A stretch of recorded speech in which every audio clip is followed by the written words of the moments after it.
A very sweet good morning all of you. How are you? I hope you all are fine. Students, आज जो हम करेंगे वो carbon and its compound के हम question practice करेंगे. ठीक है, तो देखो सबसे पहले तो हमें ये पता होना चाहिए कि कार्बन एंड कंपाउंड में हमारा सिलेबस इस बार कितना है.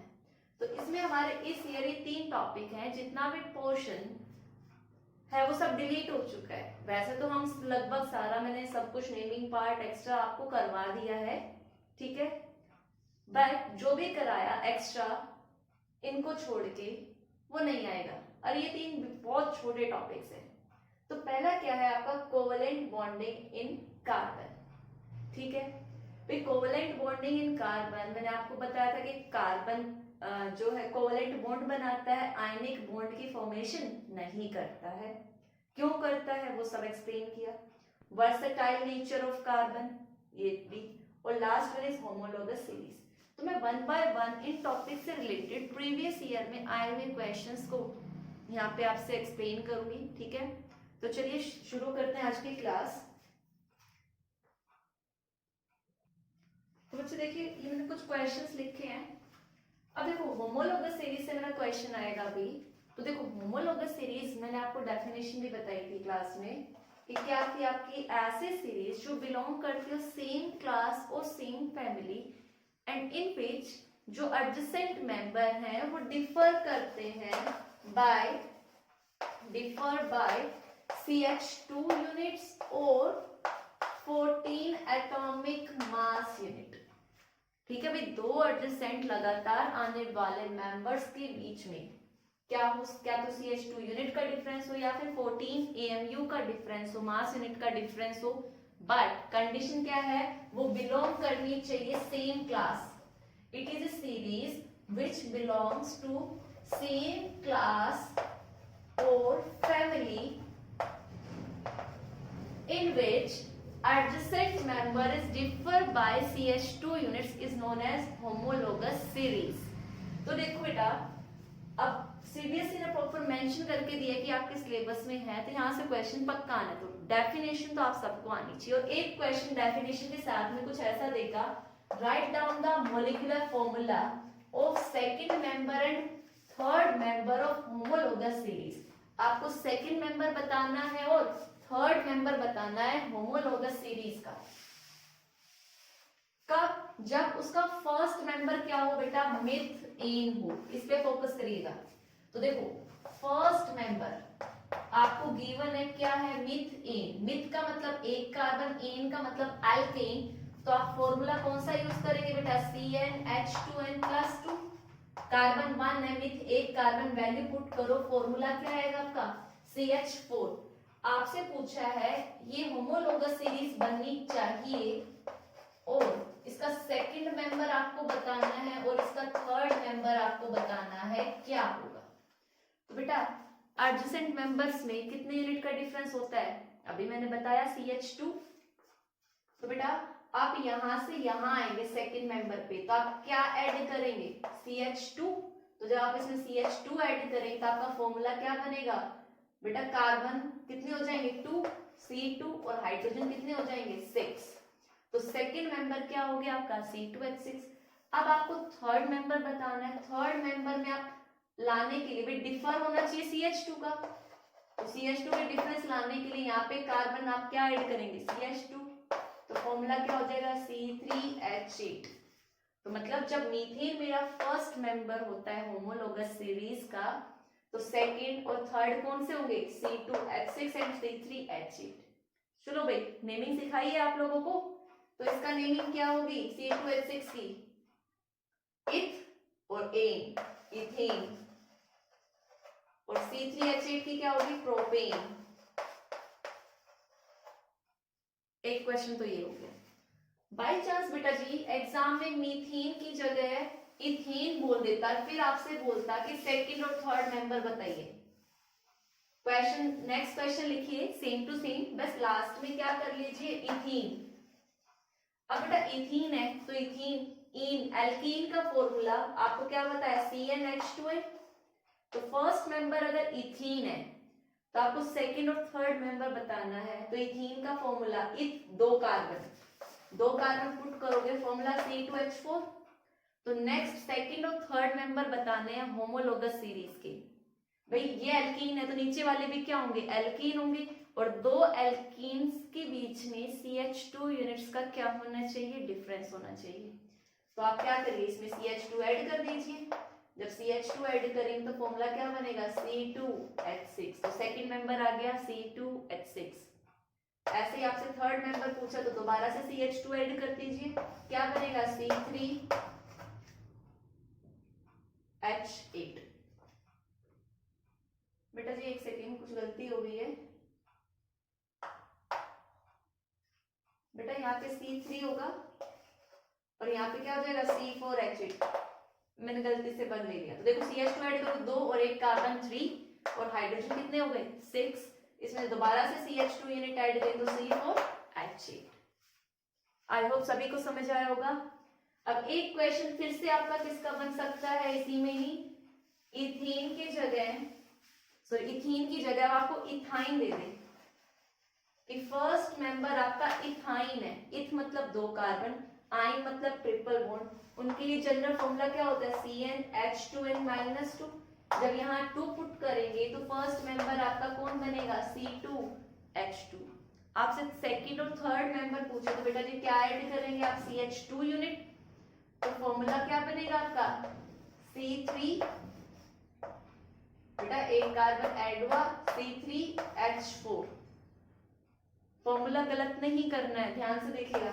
थर्ड मेंबर बताना है, दोबारा से आप क्या करेंगे CH2 यूनिट ऐड करेंगे, क्या फॉर्मूला बनेगा C4H6। तो ये थे आपके होमोलोगस सीरीज का क्वेश्चन। नेक्स्ट क्वेश्चन देखिए आप,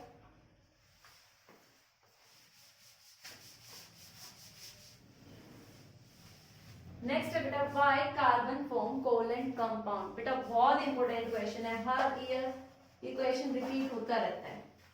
देखो कार्बन क्यों कोवलेंट कंपाउंड बनाता है, ये आयनिक कंपाउंड्स क्यों नहीं बनाता। तो सबसे पहले तो मैंने आपको अच्छे से चीज बताई थी कि कोई भी चीज बॉन्ड क्यों बनाई, 2 टाइप की बॉन्डिंग आपको सिखाई थी, आयनिक और कोवलेंट। बॉन्डिंग बनती क्या है, to achieve stability like noble gases. ठीक है, तो नोबल कॉन्फ़िगरेशंस को बेटा अचीव करने के लिए, टू अचीव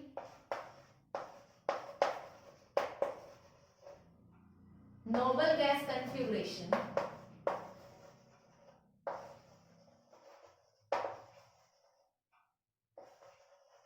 मेरे पास 3 तरीके हैं, क्या तो लॉस ऑफ इलेक्ट्रॉन या गेन ऑफ इलेक्ट्रॉन या फिर शेयरिंग। अगर बेटा लॉस या गेन ऑफ इलेक्ट्रॉन होगा तो बनता है आयनिक कंपाउंड, आयनिक बॉन्ड। और शेयरिंग से कौन सा बॉन्ड बनता है, कोवेलेंट। तो आपसे कह रहे क्वेश्चन में कि कार्बन हमेशा कोवेलेंट बनाता है, आयनिक और आयनिक बॉन्ड नहीं बनाता। क्यों नहीं बनाता, तो बेटा देखो आयनिक बॉन्ड बनाने के लिए इसको क्या तो लॉस ऑफ इलेक्ट्रॉन करने पड़ेंगे या गेन ऑफ इलेक्ट्रॉन। तो देखो कार्बन क्या नहीं कर सकता, कार्बन की कॉन्फ़िगरेशन आप जानते हो 2 और 6 है, सॉरी 2 और 4 है। यहाँ पे 8 करने के लिए अगर ये पहला केस बेटा लेते लॉस ऑफ इलेक्ट्रॉन, अगर ये लॉस ऑफ इलेक्ट्रॉन करे तो C4 पॉजिटिव बनाता है, बट ये पॉसिबल नहीं होगा। क्यों, because this process require large amount of energy, require large amount of energy. तो जब ये लॉस ऑफ इलेक्ट्रॉन कर रहा था बेटा, तो लॉस ऑफ इलेक्ट्रॉन से इसको बनाना चाहिए था C4 पॉजिटिव, बट ये C4 पॉजिटिव नहीं बनाता। क्यों, क्योंकि इसके लिए लार्ज एनर्जी चाहिए। दूसरा केस क्या कर ले, लॉस की जगह क्या ले 4 इलेक्ट्रॉन गेन कर ले, C4 नेगेटिव बना ले। बेटा ये भी नहीं कर सकता, ये C4 नेगेटिव भी नहीं बनाएगा। क्यों, because of its small size. ठीक है, तो इन दोनों में से एक भी केस नहीं हुआ, तो ये कौन सा बॉन्ड नहीं बनाएगा, आयनिक बॉन्ड नहीं बनाएगा। ये सिर्फ और सिर्फ क्या बनाएगा, कोवलेंट बॉन्ड बनाएगा। क्यों, शेयरिंग ऑफ इलेक्ट्रॉन। तो आप क्या बोलेंगे, carbon form covalent compounds because it does not lose 4 electrons to form C4 positive because it require large amount of energy and it also does not form C4 negative because of its small size. So it have only one option, that is sharing, and because of sharing it always form covalent compound. I hope आपको ये चीजें समझ में आ गई होगी. अगर ये question आता 3 मार्क्स में, आप ऐसे पूरा एक्सप्लेन करें. ये आया 1 मार्क में क्वेश्चन, तो आप बोलेंगे क्यों बनाता है कोवैलेंट कंपाउंड, बिकॉज कार्बन क्या करता है, शेयरिंग करता है. Because of sharing it form covalent compound. आपको जस्ट एक सिंपल सा आंसर लिखना है, शेयरिंग. ठीक है. नेक्स्ट क्वेश्चन देखिए, कैटेनेशन. बेटा कैटेनेशन क्या होती है, self linking property of an element. Very important definition है, ये भी रिपीट होती है, बहुत बार हो चुकी है. कैटेनेशन क्या है, self linking, self linking property of an element, property of an element is known as catenation. तो बेटा कार्बन, कैटेनेशन पूछा है, explain with the help of example. बेटा self linking property of an element is known as catenation. और आपसे example के लिए पूछा है, तो एग्जांपल में आपको मालूम है कार्बन जो है वो क्या करता है बेटा, बहुत तरीके से अरेंज करता है. आप एग्जांपल में दे सकते हो, आपसे एग्जांपल पूछा है तो आप दे सकते हो कार्बन इस चीज को क्या करता है, carbon has large tendency, has large tendency to show catenation. इसीलिए बेटा ये अपने से कनेक्ट होने की ज्यादा टेंडेंसी रखता है. ये स्ट्रेट चेन भी बनाता है, ये साइक्लिक कंपाउंड्स भी बनाता है. साइक्लिक भी बताए थे मैंने आपको, 3 मेंबर, 4 मेंबर, 5 मेंबर कितने भी बना सकता है. ठीक है. 4 मेंबर की देखिए, 4 मेंबर में ऐसा हो जाएगा कार्बन अपने साथ कनेक्ट हो रहा है, तो लार्ज नंबर ऑफ कंपाउंड बनते हैं कैटेनेशन से. अब एग्जाम में चलो ये पूछा, एक्सप्लेन कैटेनेशन लिख दिया, एग्जाम्पल आपने बता दिया कि कार्बन है, कार्बन बहुत सारे कंपाउंड मिलते हैं लाइक दिस. ठीक है. अब एग्जाम में एक क्वेश्चन और होता है, why carbon has maximum tendency to show catenation. भाई कार्बन क्यों शो करता है, तो बेटा उसके रीजन क्या है. क्वेश्चन इसको रब कर दूं. क्वेश्चन अब हमारा है, व्हाई कार्बन शो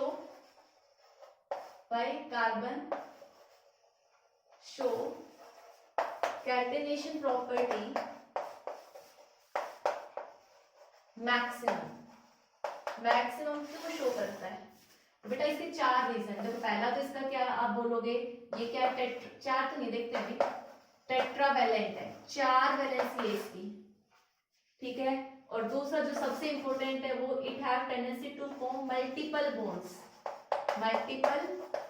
बेसिकली 2 ही है मेन, आप ये लिख देना, एक तो टेट्रावैलेंसी है और एक मल्टीपल बॉन्ड. ये सिंगल बॉन्ड भी बना सकता है, डबल भी बना सकता है और ट्रिपल बॉन्ड भी बना सकता है. तो ये इसके पीछे रीजन है. तीसरा इसका स्मॉल साइज भी बोल सकते हैं, इसका थोड़ा स्मॉल साइज है उस वजह से भी कैटेनेशन शो करता है. लास्ट है, an allotropic of carbon has molecular mass 720. what was it? Correct. Carbon का कंपाउंड है जिसका मोलिकुलर मास 720 है.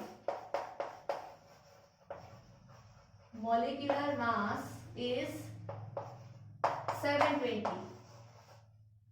what was it? क्या है भाई, पहले तो हम पता लगा लें इसके अंदर कार्बन कितने हैं.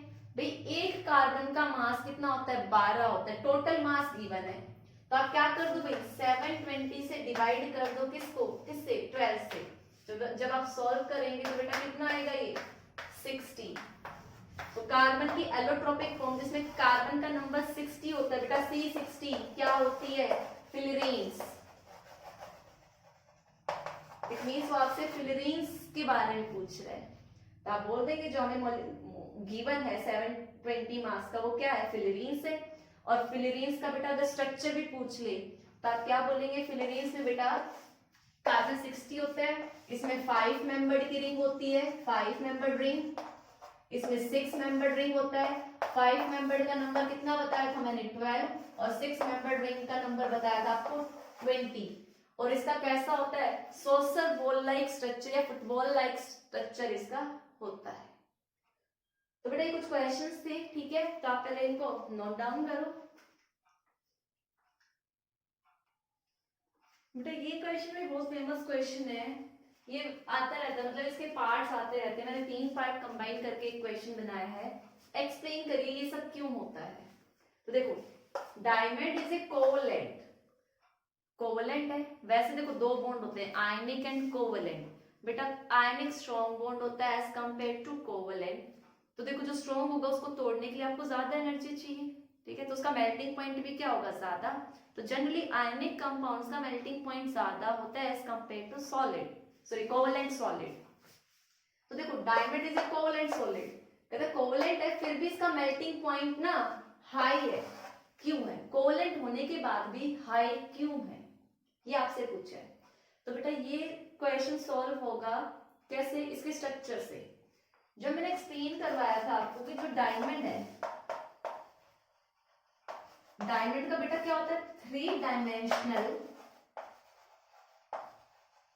नेटवर्क स्ट्रक्चर होता है। डायमंड में ईच कार्बन कनेक्टेड होते हैं बेटा, ईच कार्बन कनेक्टेड होते हैं 4 अदर कार्बन से। और हमने ये नेटवर्क बनाया था, कार्बन कार्बन कार्बन 4 से कनेक्ट हो गया भाई, फिर ये फर्दर 4 से, 1 से तो यहाँ।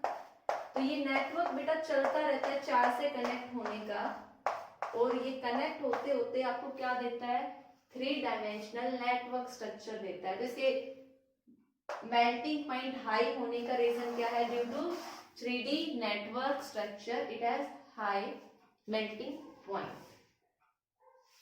नेक्स्ट क्या है, फर्स्ट पार्ट हमारा हो गया। नेक्स्ट है graphite is good conductor of electricity but diamond is not. बेटा डायमंड इलेक्ट्रिसिटी कंडक्ट नहीं करता बट ग्रेफाइट करता है। ग्रेफाइट क्यों करता है, क्योंकि इसके पास क्या है बेटा, फ्री इलेक्ट्रॉन्स है। ये जो ग्रेफाइट है इसमें क्या होता है, ईच कार्बन कनेक्ट होता है 3 कार्बन से, तो इसके पास 1 इलेक्ट्रॉन फ्री है। जबकि डायमंड में ईच कार्बन कनेक्टेड थे 4 में, अभी दिखाया था, चारों बॉन्डिंग में इन्वॉल्व थे। तो ग्रेफाइट में क्या होता है, बिकॉज ऑफ बेटा फ्री इलेक्ट्रॉन्स, और डायमंड में नो फ्री इलेक्ट्रॉन्स, कोई फ्री इलेक्ट्रॉन नहीं है, इसीलिए ये इलेक्ट्रिसिटी कंडक्ट करता है और ये कंडक्ट नहीं करता है। तो आप लिख देंगे ये रीजन। नेक्स्ट क्या है, diamond is used in making tools for cutting and drilling. Glass cutters वगैरह में बेटा डायमंड को यूज किया जाता है, क्यों, रीजन है इसके पीछे, because of its high melting point. इसका मेल्टिंग पॉइंट हाई है इसीलिए, क्योंकि बेटा देखो अगर आप किसी चीज को कट कर रहे हो, ठीक है, तो वो मेल्ट नहीं करना चाहिए। मान लीजिए भाई ये कोई सरफेस है, मेरे को कट करना है, इससे मैं कट कर रही हूँ, अगर इसका मेल्टिंग पॉइंट कम हुआ, कट करने लगी, हीट एनर्जी प्रोड्यूस हुई तो खुद ही मेल्ट कर गया। जब काटने वाली चीज ही मेल्ट कर गई तो कट कैसे करेगा। तो इनको काटने के लिए जिससे हम कट कर रहे हैं उसका मेल्टिंग पॉइंट हाई होना चाहिए। तो डायमंड का क्या है, हाई। हमने फर्स्ट वाले क्वेश्चन में देखा था, रीजन क्या था, हाई मेल्टिंग पॉइंट होने का, 3D स्ट्रक्चर। तो इसीलिए हम इसको कटिंग टूल्स में यूज करते हैं, ठीक है बेटा। तो ये कुछ क्वेश्चंस थे जो इंपॉर्टेंट थे, किससे, diamond, carbon and its compound से। तो आप सभी को इसी तरह के और क्वेश्चन से क्या करनी है बेटा, प्रैक्टिस करनी है। ये जो मैंने क्वेश्चंस प्रैक्टिस कराए ये प्रीवियस ईयर्स में आए हुए क्वेश्चंस थे, ठीक है बेटा। तो that's all for today's lecture, thank you and have a nice day.